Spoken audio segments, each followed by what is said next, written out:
see what we're going to talk about today.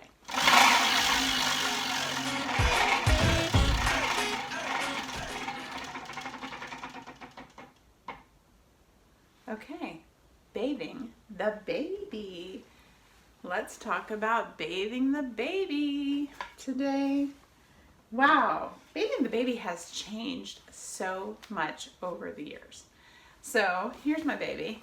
It used to be that we would see babies, well, let's say within the last 20 years, it's changed a lot. Babies used to be regularly bathed very quickly after birth in the US.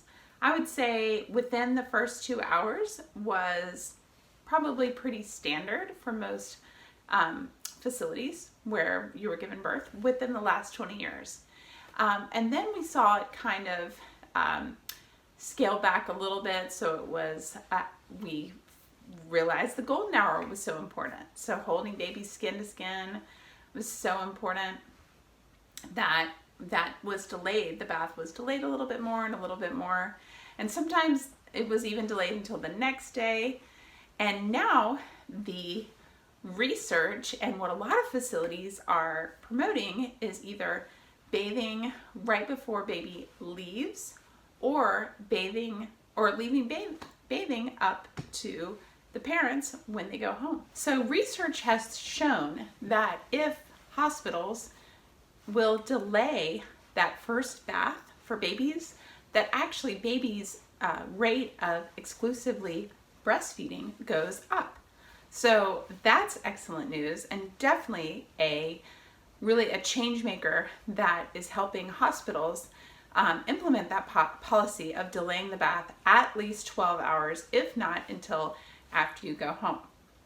Now, another reason that the delaying a bath is great is that it gives new parents an opportunity to actually participate in that first bath.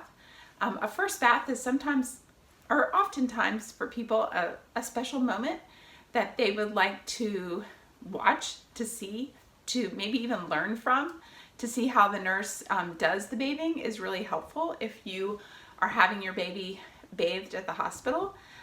It's a great teaching opportunity that they can show you some little tips and tricks. And right after you give birth, you are not in a very good mood to do much learning and much experiencing. A lot is going on. You might be exhausted. So delaying that for a few hours, if not till the next day, is really beneficial to parents that are interested in taking part in something like that. Another thing that's great about babies that makes bathing, right after birth not great is that the Vernix, so the coating that babies have on their skin, totally normal and amazing, is this kind of white, sort of oily coating, kind of like a lotion. It's like the baby's natural lotion to protect their bodies and their skin when they are in amniotic fluid. So if you can imagine living in a fluid-filled environment, your skin might be really dry, but if it was covered in some kind of oily substance, it wouldn't be. So that's what the Vernix is. And it depends on the baby. All babies are different. Sometimes babies come out and you can just see like white coating. It almost looks like a cheesy coating on their body. They are heavy with Vernix, and some babies you don't see much. But this Vernix, they researched and said that it is really important for the baby's skin and really helps protect them. And so it's great to just rub that in after the birth. Really, just kind of rub your baby while you're doing skin to skin. Rub in all that Vernix is very healthy for the baby. So whisking baby away for a quick bath really doesn't give the baby the benefit of that Vernix on their skin. And then other two things kind of have to do with skin to skin time. So in our video for skin to skin, we talk about this, but skin to skin with a parent and the new baby really helps with baby's temperature control. And so if we take baby away and bathe, that temperature control doesn't regulate as well as quickly. And so that's really important to try to just keep baby skin to skin. And then also regulating the blood sugar level is still blows my mind every time I hear that.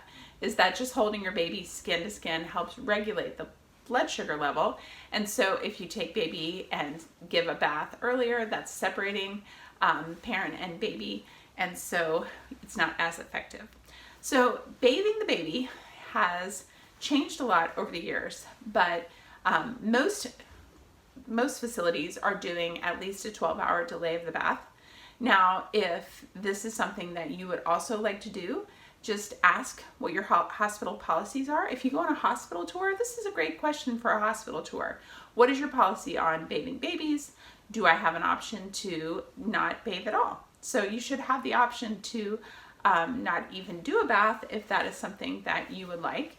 If you would rather have the baby bathed at the hospital before you leave, make sure that you are ready and to watch and get help from the nurse so that you can have a learning experience too.